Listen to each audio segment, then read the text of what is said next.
if you had a business like McDonald's, you have to have C players there in certain roles. You're just not going to get A player fry cooks forever, but somebody's got to be the fry cook. And long term is probably going to be a C player. This is a typical person you might see that is a 9-to-5er. They're like, hey, my job is 9 to 5 and that's what I do. And that's all I am. And I'm clocking out, clocking in, I'm clocking out. I'm doing the bare minimum to not get fired. Let's talk about what makes an A player. This is a question I've gotten many times over the years, especially in all of the different coaching programs. People say, Ryan, how have you hired so many good people? Like, I've met your COOs, I've met your sales team, your operations team. You've got just like all these good people. I struggle to find A players. How are you doing it? And I have a lot of thoughts on A players, which I want to share with you guys. Not only how to find them, but how to retain them, and also how to identify what exactly an A player is. So, yeah, we're going to talk about all those things. First off, let's identify what an A player actually is, okay? Organizations need all types of players, right? There's not just A players. You need A players, B players, and C players. It's impossible to have all A players, and I think a lot of people have this misconception. They're like, well, I want all A players. And it's like, no, that doesn't work, right? You go look at basketball teams and you would see that there's not a team of 10 all-stars on the team, right? There's only one ball. They're too talented. They're just going to become disgruntled being on the bench. They're not bench players, nor could you even afford them all, because you don't really need to pay a guy that much money who's sitting on the bench and not even getting a chance to produce, right? Imagine having an A player sales guy who got no leads, right? He's going to leave because he's not making what he wants to make. He's not contributing. But also, too, if you were paying this guy a salary or something as if he were an A player, because he is, and he doesn't even produce for your team, what's the point, right? So you're never going to have just all A players in any organization, right? You need Bs, you need Cs. So that's number one. Okay. But what I have noticed from A players above B players and C players is that, number one, A players take initiative on their own. They don't need to be told exactly what to do. They don't need their hand held. They're able to solve problems on their own. And not only that, but they're able to come up with ideas on their own too. Things that would benefit the organization that don't just come from you. One of my biggest struggles is that, being the visionary, I'm the one who's always having to come up with a lot of the things we do, whether it's a new product, whether it's a marketing, a commercial, an ad, all of these things I usually have to come up with. But my A players are really good at coming up with their own ideas because they're working in different departments of their organization, and they're able to see things that I don't see because I'm just not in those departments day to day. And because of that, they are able to come up with ideas and things that are going to definitely help the organization that I otherwise would not have come up with on my own.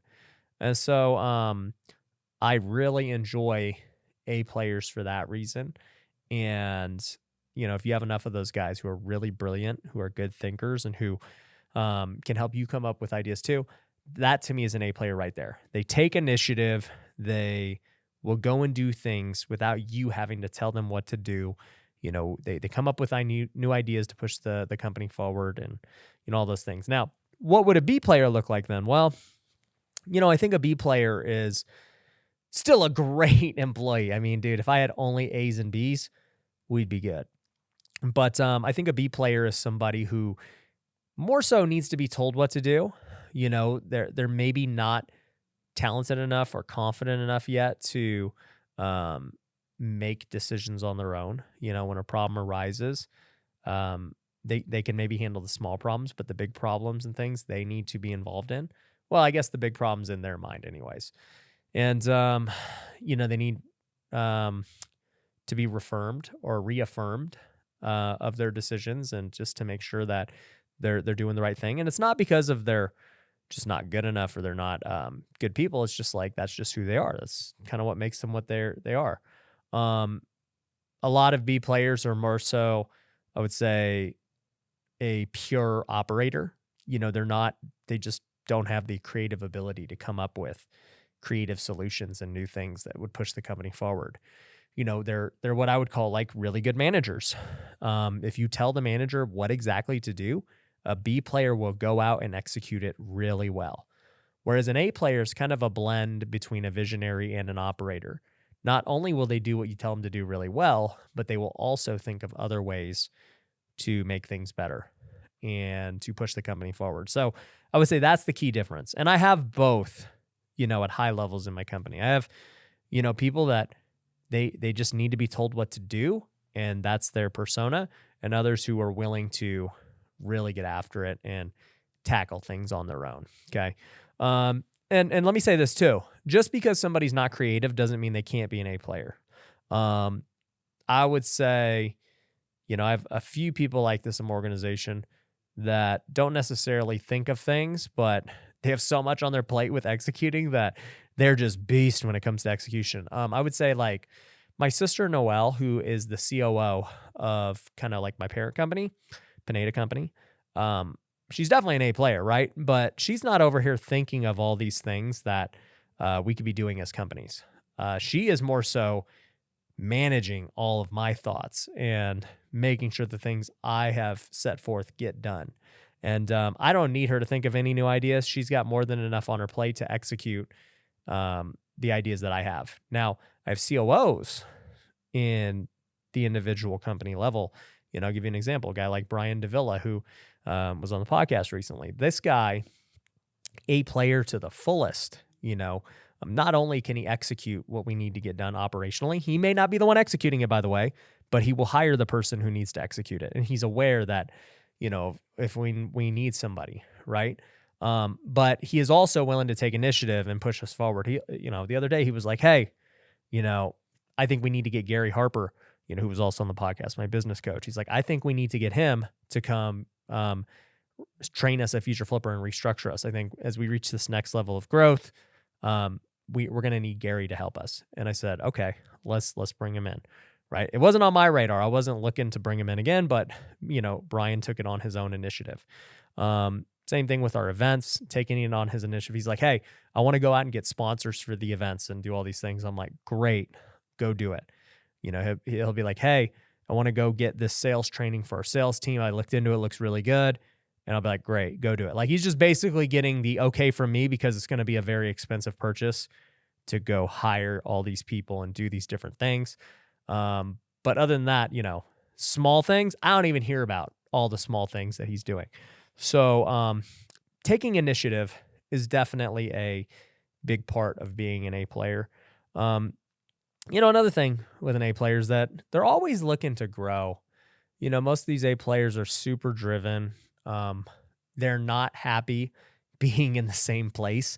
It's funny because I was talking about this in my Bible study group the other day, and I was saying, it's this balance, this perfect harmony of being content in all circumstances. I think Paul talked about this, but still striving to be better, still, wanting to be sanctified and everything that you do, at least with faith, right? This was in Bible study. But I think that same principle applies to us as entrepreneurs, right? We want to be content where we are, right? I'm very happy with where my business is today. I was also very happy with where my business was 5 years ago. I was content whether I was making less than 6 figures a year, 6 figures a year, 7 figures a year, or even 8 figures a year. But, I've always wanted more, right? I've always been driven to take it to the next level. Like I get bored when something gets, like I figured it out and it's set. I'm like, what's next? How do we get to the next level? How do we start the next thing? Where do we go from here? And it's not that I'm unhappy and that's why I'm doing this, because I do see a lot of entrepreneurs who are like that. They're super unhappy all the time. It doesn't matter whether they hit their goal, whether they're, things are good in business, things are bad. They're just always stressed. They're always unhappy. And I think that comes from not being content and at peace in what you're doing. So today's podcast is brought to you by Future Flipper. So Future Flipper is a real estate education company that I founded back in 2018. And since then, we have helped thousands of students all across the country learn how to invest in real estate. And it doesn't matter whether you're trying to learn how to flip houses, whether you're looking to wholesale or build your rental portfolio. We've helped everyone in all the different circumstances. This even includes people who have never done a real estate deal. We've helped beginners get their very first deal. We helped other people who have already done some deals scale to doing multiple deals a month.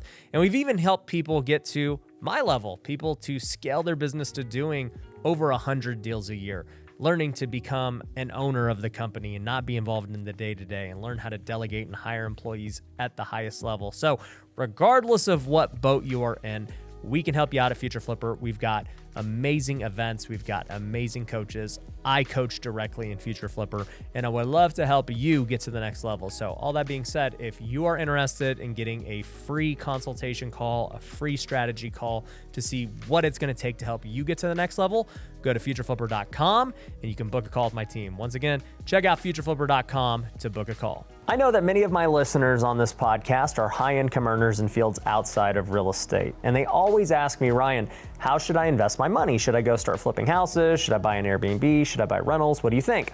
And I always say, look, a better use of your time is continuing to build your business and your career because you're already really good at it. Trying to go figure out how to do real estate deals on your own and managing construction and all that stuff is probably not the best use of your time, but you can still invest in real estate by joining Pineda Capital.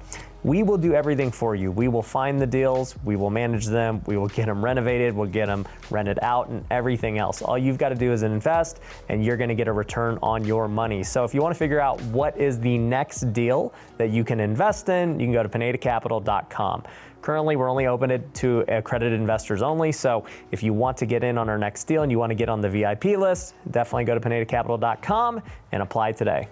You know, I think that the best A players, including myself, right? I think I'm an A player. We are content with our life. You know, it's not that we're just so dissatisfied with everything all the time, and that's what drives us to be better. I don't think that's healthy. But we also are driven to do better. You know, every event we throw, we want to throw a better event. You know, each program we launch, we want to do it better. We want to add more things to the current programs. We want to flip more houses. We want to buy more rentals. We want to get more views on social media. We want to make this the #1 ranked podcast in the world. Like, those are my goals, you know? Am I happy with where we currently are with the podcast? Am I content? Absolutely. I'm very happy. Like, I don't take it for granted how much we've done and how far we've come. The guests we've gotten on this podcast, it's been crazy. But at the same time, I want more. And so I think that A players are like that. I think B players to a degree are similar, but you know, they might be a little more on the content side. You know, they've made it. They're working a great career, you know, job, maybe with me, whatever. And they're happy making what they make. And like for us, depending on the position, their current production might be just fine. If they were able to keep that up and continue, they're just fine the way they are. But A players are never just fine with where they are. They want to improve and get better, and they're super driven. So I think that's another thing that separates them. I would say also A players are not afraid to challenge me or you, the boss. You know, to give the example, I was talking about Davila earlier. He is not afraid to challenge me. Like, he will tell me when he thinks that we need to do something better.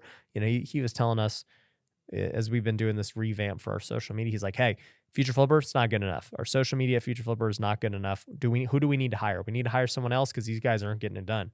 Right. And like, he's telling this straight up to my production team, the same team that, you know, is making this video right now. And I said, you know what? I agree with you. Like, it has not been good enough. The growth isn't good enough. The quality isn't good enough. We need to step it up. And I appreciate that you're willing to call people out. Not in a mean way, but like, objectively, he is right. It has not been good enough, especially for the amount that, you know, we spend every month. Like, it's got to be better.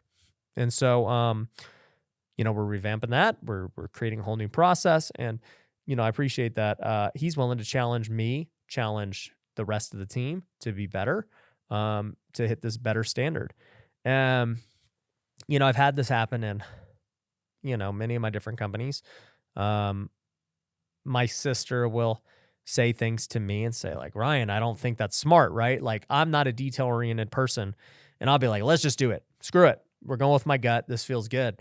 And she'll be like, no, like you can't go with your gut, right? Like we have to do this paperwork first. We got to do this first. And then we can do it, right? We got to just make sure all this is good. And I'm like, all right, whatever. Like, let's make sure it's good, but like, let's get this done quick. So I think that A players are definitely willing to challenge you, whereas B players, once again, it's not that they're bad.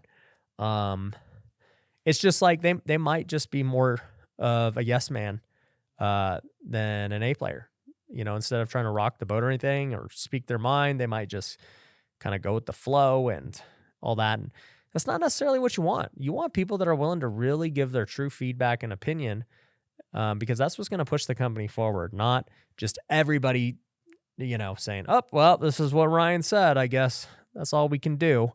So, yeah, I think there's a lot that goes into it, but those are like some main things that stick out to me about the difference between A players and B players. C players, on the other hand, okay, you still probably going to have some of these C players, right? And they're actually needed in many things. Take, for example, like if you had a business like McDonald's, you have to have C players there in certain roles. You're just not going to get A player fry cooks forever. An A player might start out as a fry cook, and then eventually they're going to keep growing and growing, or else they're going to leave, you know? But somebody's got to be the fry cook. And long term is probably going to be a C player, okay? C player is definitely not really trying to grow or is driven. They are there to do a task, and that is the task they want to do.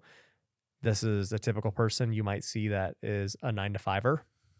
They're like, hey, you know, my job is 9 to 5 and that's what I do. And that's all I am. And I'm clocking out, clocking in, I'm clocking out. I'm doing the bare minimum to not get fired.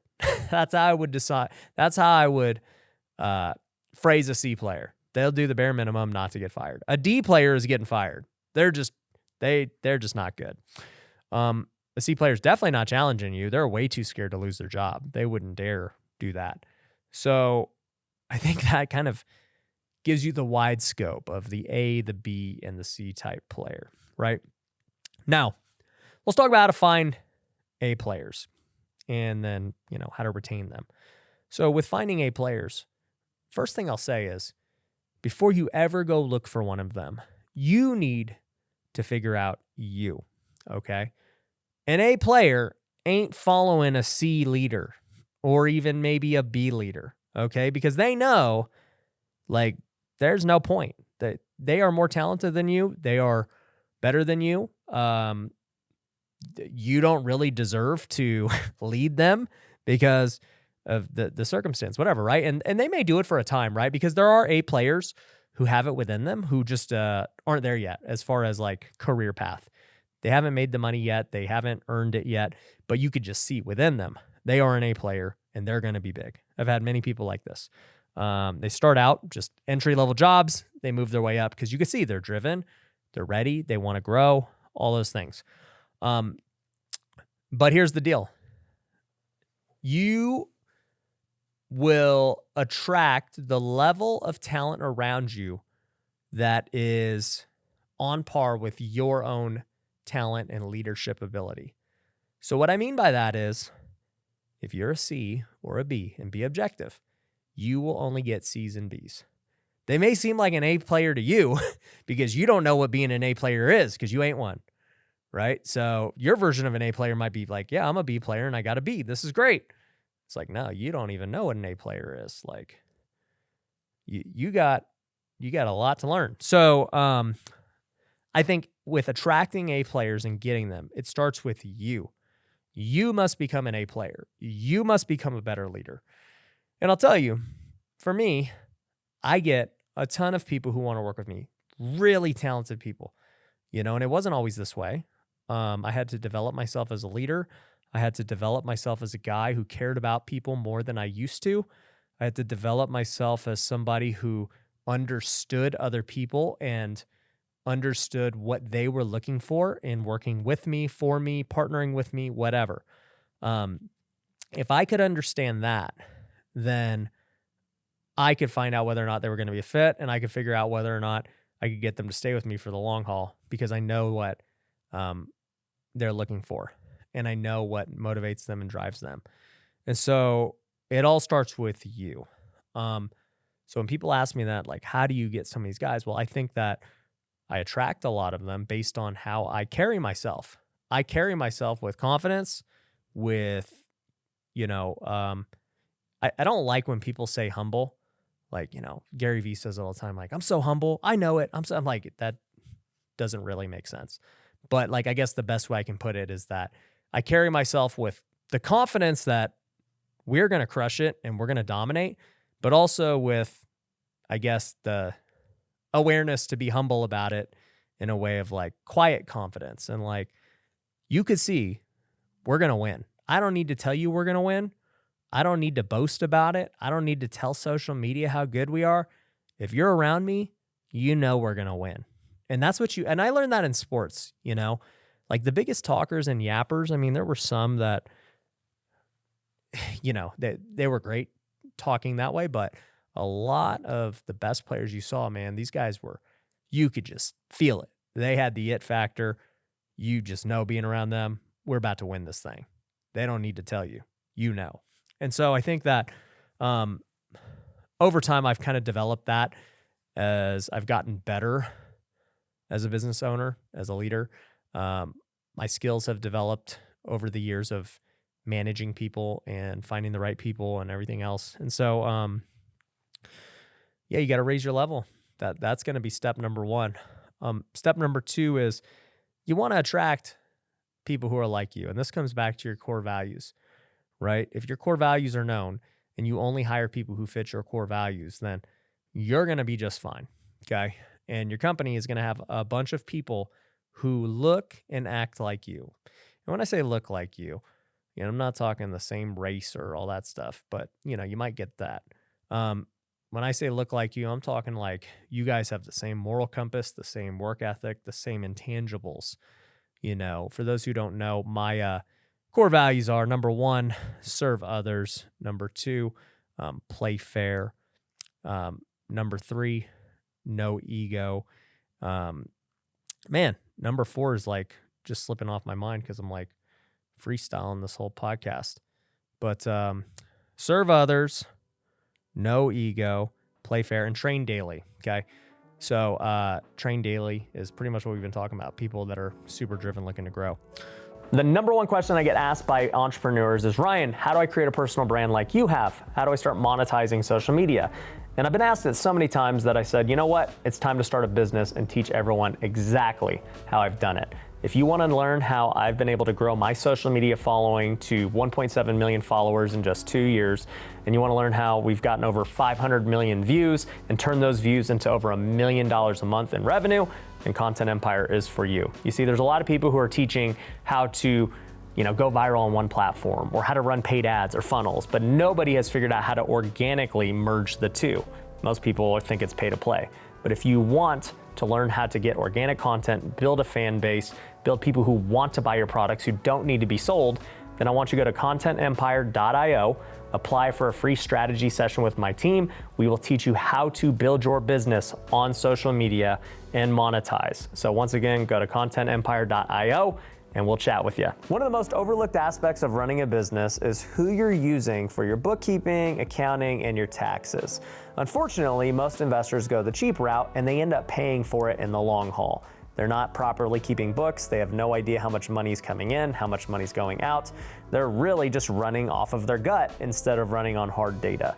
This is where TrueBooks comes into play. TrueBooks is my CPA firm where we have helped hundreds of investors and small business owners all across the country get their books dialed in, pay less in taxes, and take advantage of every deduction that you are entitled to. Most CPAs, it seems like they're working for the IRS. We are not that way. We want to make sure that you get everything you're entitled to. So if you want to learn about how we can help you out today, go to truebookcpa.com. Like I said, we've helped out real estate investors, we've helped out crypto investors, entrepreneurs, influencers, you name it. We have helped them and we can help you. So go to truebookcpa.com. So, I get people who are just like that. They want to train daily. They want to get better every day. I get people who don't have egos, like they're willing to learn and like it doesn't matter how good you've been, you know that we don't need to have egos to get people who are willing to serve others, people who will, step in for other people, help them with their job, do their job, fill in, even if it doesn't pay them anything. And we got people who will play fair, aka who have integrity. So by having this core value set, it attracts A players who have those same core values. Because guess what? There are A players who have very different moral compasses than I do, right? Like they, whatever, they don't want to play fair. It's just all about like, hey, let's go get as much money as humanly possible in any way possible. And they can be really good at that. And guess what? If you're a leader and that's your attitude and those are your core values, that is the type of people you're going to attract. And so I would hope that all my employees in my companies are a reflection of me and my values and everything else. So I think you got to have core values up, set up. You've got to fix yourself set up and good. But the next thing would be just attracting those people, man. How do you get those people to know about you and want to work with you? Well, I think it comes with bringing awareness to your company, right? You can do the normal job postings and, different things. You could post on ZipRecruiter, LinkedIn, all that stuff, right? But, for me, I found many of my people on social media. Anytime we have a job ad, we put it on pineda.co.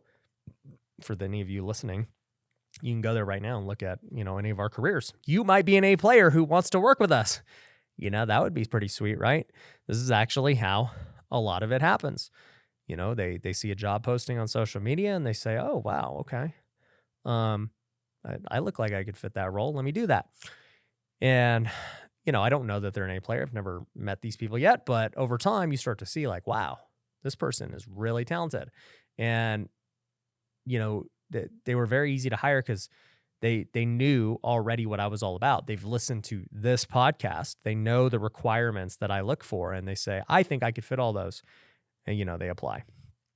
So, I just think there's so much that goes into that. And, with hiring people, it's going to come down to them looking at you and whether or not they respect you and the company that you've built, right? Because here's the thing too, A players, let's just say even you're at an A-level company like Apple, McDonald's, whatever, right? If you get an A player who comes in through the pipeline and they're working for a manager who's like a B or a C, they just suck. That guy's going to leave. He's like, dude, this manager should not be managing me. I'm getting another job or I'm going to another department, whatever. That's just kind of how it goes. It's kind of like the whole, I guess, animal survival of the fittest type concept of like, look, the strongest survive and, people want to be around other people that are strong. So, I think that's kind of how you go about finding these people and attracting them to your business. The other thing I'll say is, retaining people, right? You get these A players, you get these B players, and you guys are chugging along, your company's going good. You got to look at how do I retain them? Well, I think this number one comes back to your core values, right? If you're building a work environment reflective of your core values and they obviously fit your core values, they're going to love where they work because the people there are just like them. You guys are on a mission, doing great things. Like there's no reason they wouldn't love, their job. So I think that helps a lot. A lot of people think that work is about the money when in reality, most people go to work, and I learned this from Gary Harper. They go to work for the emotional paycheck, not necessarily the financial paycheck. Now, the financial paycheck is important. Don't get me wrong, right? If somebody has the choice between making $250,000 a year and, $50,000 a year, $100,000 a year, they're probably willing to, even if they don't like where they work, go work the 250 versus the 50, right? But if it's close, you talk about someone making $250,000 a year versus $200,000 a year, whatever. The emotional paycheck can definitely cover the difference easily. There are many people who take way lower paying jobs. Not way. Let me refrain. I've gotten many people who've taken pay cuts to come work for me for many reasons. One, the emotional paycheck. They just feel that their mission is so much bigger than what they were doing at their current job. Like they feel more in tune with the work. Two, they feel appreciated, right? Like they feel like they're contributing, they're being heard, they're being respected, all that. Three, the core values, all of those things. And four, it's just like they know that they have an opportunity to grow.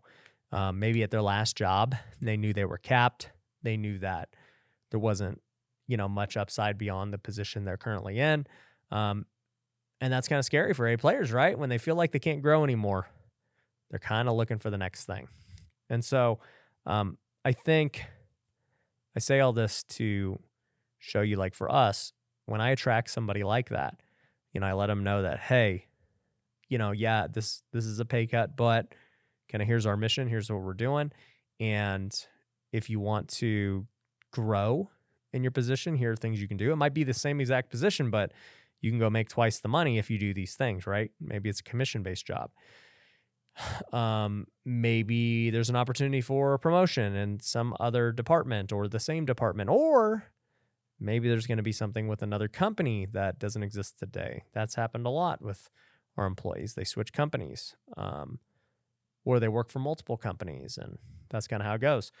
So, I think when it comes to retaining these people, these A players and even B players, all of these factors come into the fold, all the way from how you attracted them with your messaging, your core values, everything else, to, you as the owner, as the leader, and how you lead them, also to, how you treat them while they're there. What kind of opportunities are there?